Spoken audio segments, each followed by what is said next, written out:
So during my journey in trying to find a digital amp rig, one that fits best for the way that I plan to use it, I was surfing through a bunch of YouTube videos and reviews, and all of them did a great job at explaining all the features of all these devices, of the million presets you can load up, the endless list of IRs, parameters, so on and so forth.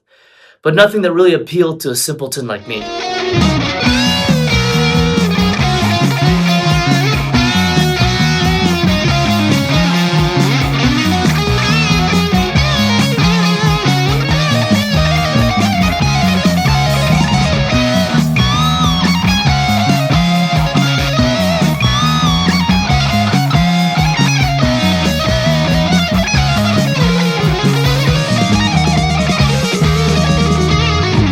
Hey, my name is Ty Wynn. I am a guitarist here in the southeast Nebraska region, at least currently.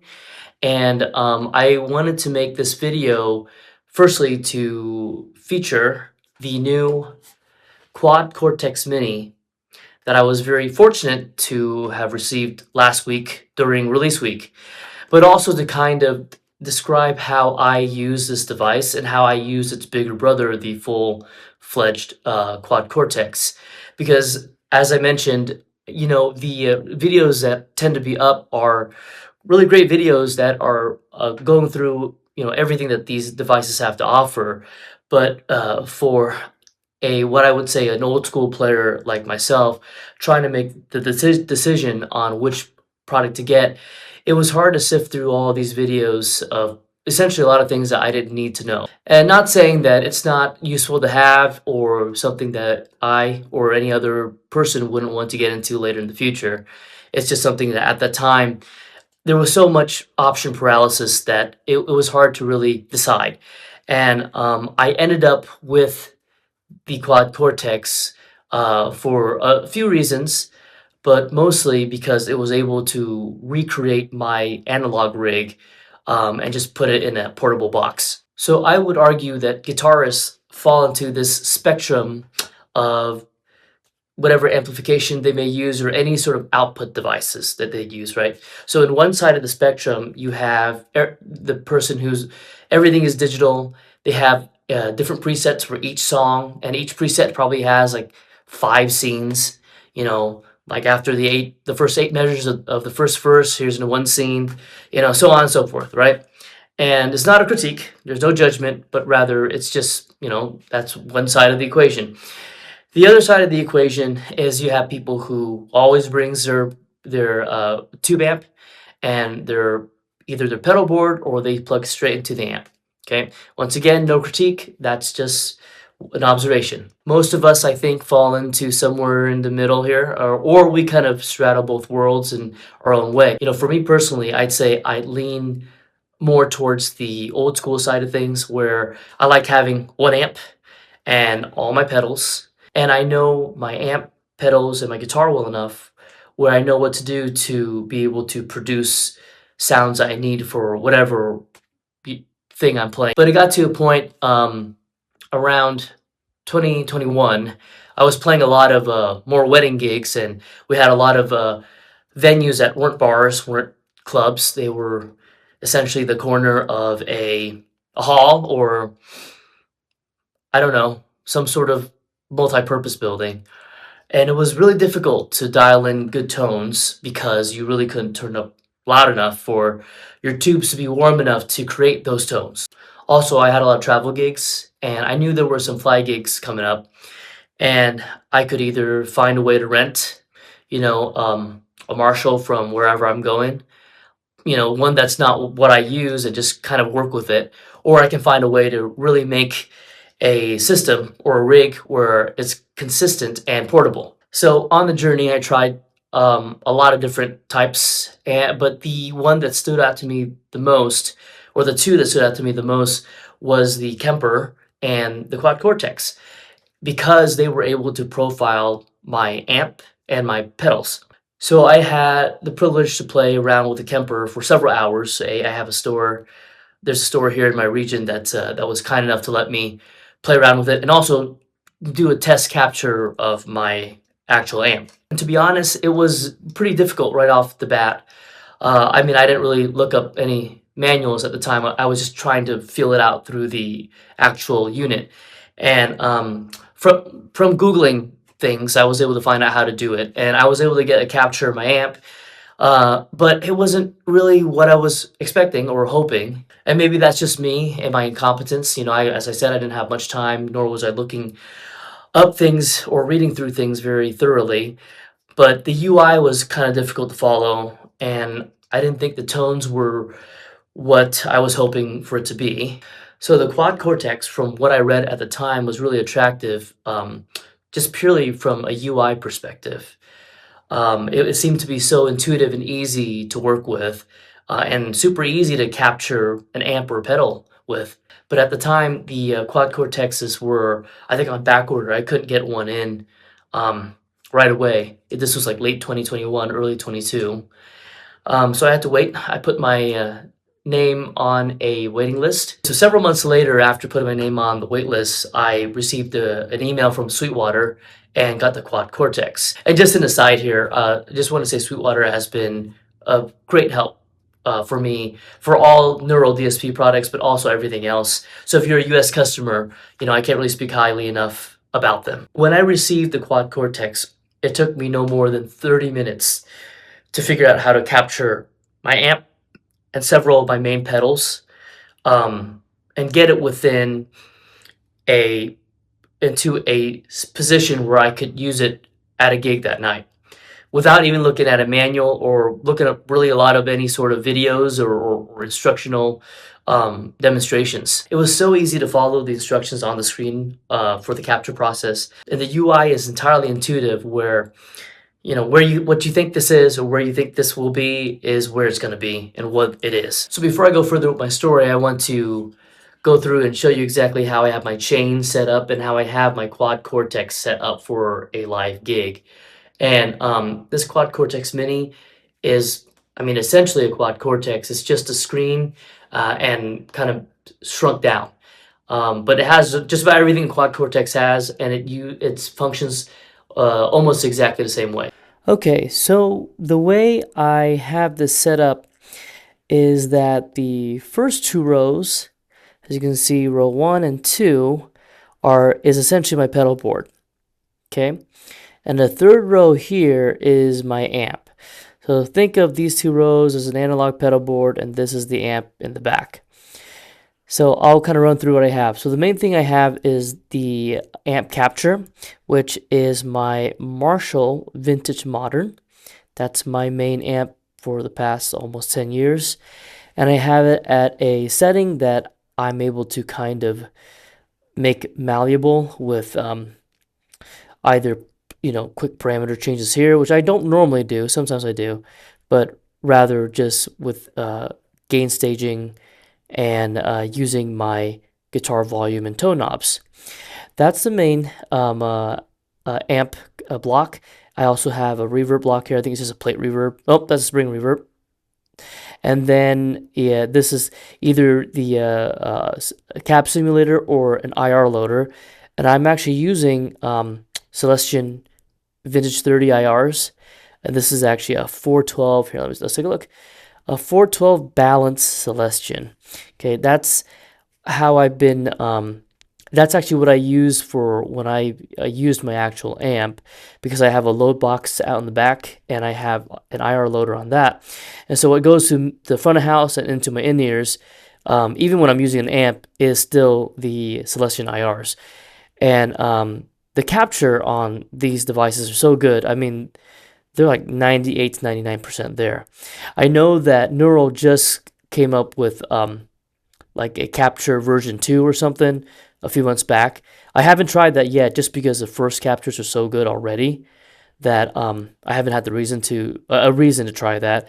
But I can only imagine it getting that much better. Well, let's go through the pedal board here. So these two on top here are it's like when I had my Morpheus, which is like a Digitech drop tune. So if I had to go down to E flat or D standard, and this is a function of the Quad Cortex Mini.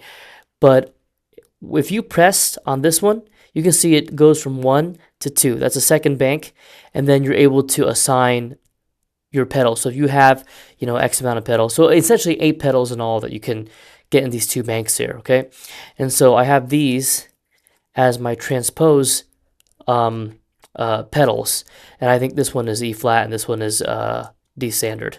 So depending on what I'm using it for. Since I'm on the second bank here, I'll also show you the other pedals I have that are connected to it. And so this third row, well, so I guess this third row does have some pedals as well, but I have a delay, and that's just like just some run-of-the-mill delay. That sounds really good. I mean, Neural has really, really good sounding effects, and a chorus, and that's actually Neural's version of the CE2 from Japan in the 80s, which I have an original Japanese CE2 that sounds pretty glorious, and this gets pretty dang close.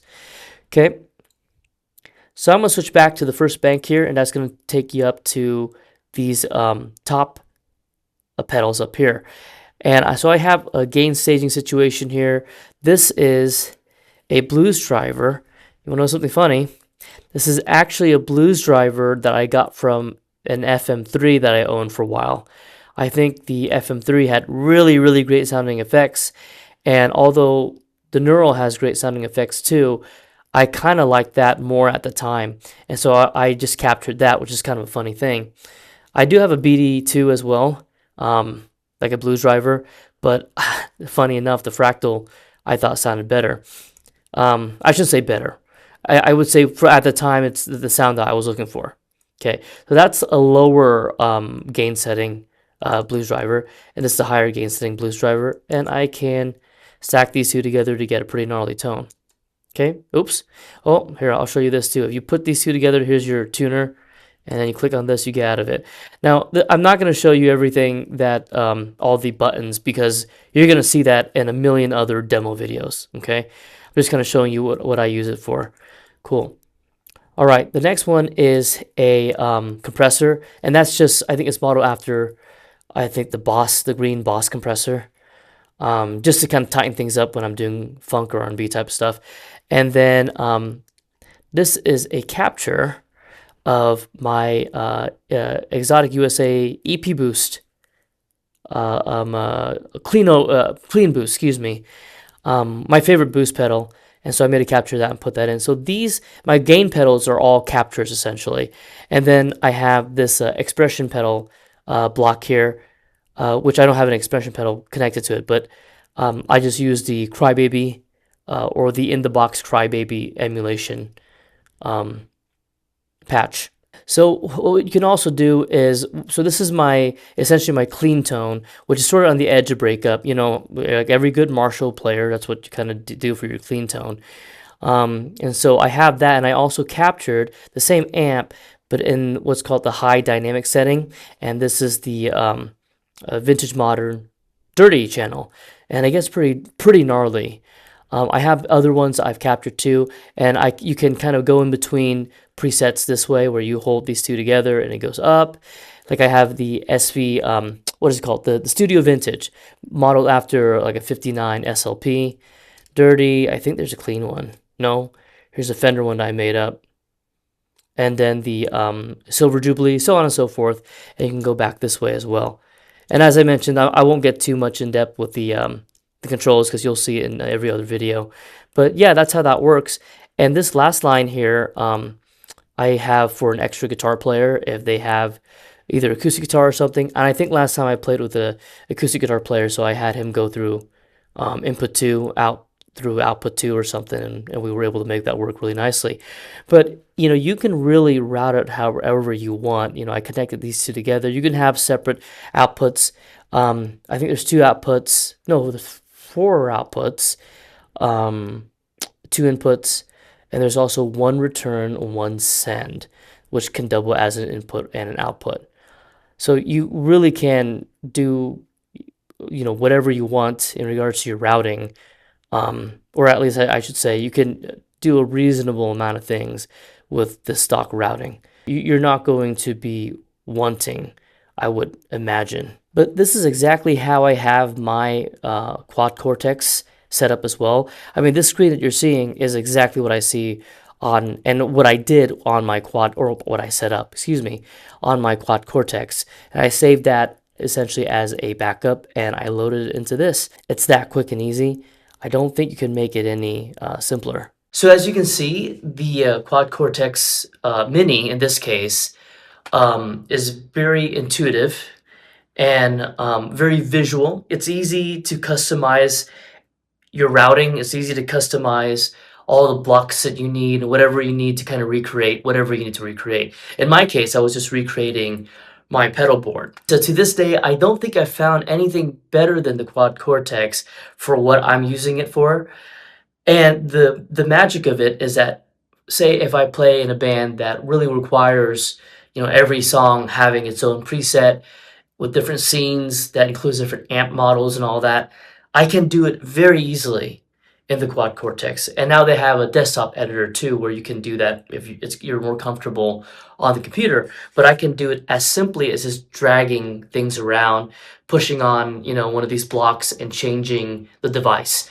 It's so easy, it's so intuitive, where I can't imagine it being very hard at all to get that ready for a gig, within a few days or even within a day. So the quick story about how I got this Quad Cortex Mini. I have two Quad Cortexes. One is mounted on a board with a bunch of other stuff that I use as my main rig. And the one is standalone, where I use for rehearsals, smaller gigs that don't require all the other things that I have on the board. So I bought that standalone unit. It's not really a standalone unit. I should say I bought that second Quad Cortex used because at the time I thought it would just be a backup mainly, but then it slowly evolved into essentially a B rig. Well, anyways, I bought that used, and once before, I think it was about a year ago, it had issues with the input, and yeah, I believe it was the input jack. And so I got it sent over to Neural. They fixed it, sent it back to me, and now just about 2 weeks ago, I had an issue booting that device up. It would boot, but there would be no output, and the foot switches were not functional because that B rig was away, and I happened to have had a gig and a rehearsal scheduled for that weekend. And Neural wasn't able to promise getting me my device back within a week. But my friend texted me on Wednesday of NAMM week, so last week, if I've heard of the new Quad Cortex Mini. Well, I didn't hear about it because I wasn't really looking at my phone. I was at work. So I looked it up, and lo and behold, Sweetwater had them in stock. I was fully expecting like a pre-order button, for sometime this summer or something like that. But Sweetwater had it in stock, and I called them up, and once again, Sweetwater come in clutch. They sent one out overnight. They shipped the next day, so it got to me the day after, which was plenty of time. And when I received it, as you can see, if you know the Quad Cortex, it was as easy as downloading your backups into this and reassigning your foot switches. It was so quick and easy. I got it going within 30 minutes. So first thing I did was that I did make a video of me using this, playing a Scorpion song, and it sounded and functioned exactly like my Quad Cortex would. And so there was no daylight in between these two devices, which for a person like me, who once again, as I say, is a simpleton, is sort of the best type of product continuity. I've been singing the praises of this device as well as the Quad Cortex, and I really am sincere about it.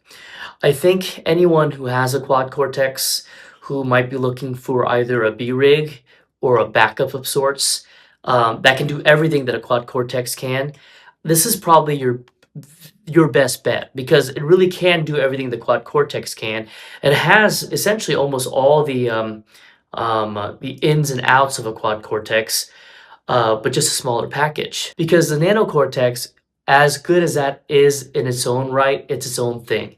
And it really can't replace what the Quad Cortex does. And this is cheaper than a Quad Cortex. I don't know how much more. I think this is $13.99 as a filming in January of 2026. But also, I actually would recommend this for if you have any curiosity of going into digital after being in analog for so long, like I was, and you don't want to spend Quad Cortex money. But I'd say if you're new to the digital world, the Quad Cortex is such an easy to use device with great tones, great in the box stuff that you don't have to think about. You could just pop up and it's gonna sound great. So once again, my whole reason of making this quick video was to firstly show off the new Quad Cortex Mini. I don't think I've seen a lot of videos online of people actually having it in their hands quite yet. I think there are a few demo videos from Neural and Sweetwater, but I'm not sure how many people have had this in their hands yet, at least in the States. So I do feel very privileged and honored that I was able to get it so quickly. And so first I wanted to show this off, but also I wanted to kind of show a very simple way of thinking about these things, and a very simple way of putting it together so that it's not so intimidating if you're coming from the old school amp and pedal board world. Thanks for watching. I hope you found some useful information or maybe some inspiration to try certain things. I really do stand by the products I demonstrate in this channel here. I don't do a lot of gear videos, at least not yet. I do a lot more performance videos, but the gear I have, I buy. I'm not sponsored. I wish I was. So Neural, if you're listening, and Gibson, but I'm not sponsored. If I'm sharing this piece of gear, I really do like it. I really believe in it, and I actually do use it quite a bit. If you have any questions, put it in the comments. I'll see if I can answer anything that maybe I haven't touched on yet. But I'm hoping this helps out certain people who might be a little hesitant into going into the digital world, or maybe hesitant with what the Quad Cortex has to offer, or the family of the Quad Cortex has to offer.